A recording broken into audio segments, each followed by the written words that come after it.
AI వచ్చింది, use చేసే వాళ్ళు తక్కువ ఉన్నారు, కానీ చేసి చూపించిన వాళ్ళైతే మాత్రం ఇంటిలా క్రియేషన్స్ నెంబర్ 1 లో ఉందని చెప్పేసి మీ వర్క్ చూసిన తర్వాత అర్థమైంది.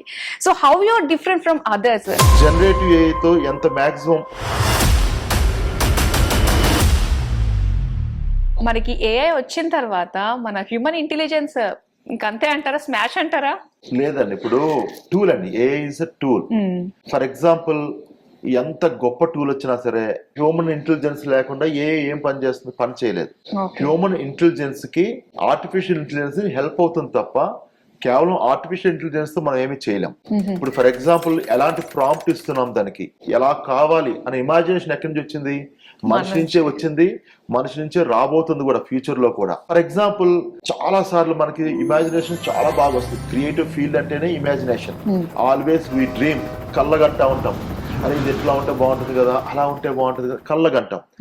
ఆ కళని నిజం చేసుకోవాలంటే చాలా లిమిటేషన్స్ ఉంటాయి. 3D లో చాలా కష్టం, అది బ్యాక్ స్టెప్. ఇది యానిమేషన్ చాలా కష్టం, బ్యాక్ స్టెప్ అలా వేయాల్సి వచ్చేది. ఇప్పుడు ఏఐ వల్ల లిమిటేషన్స్ చెరిగిపోయినాయి.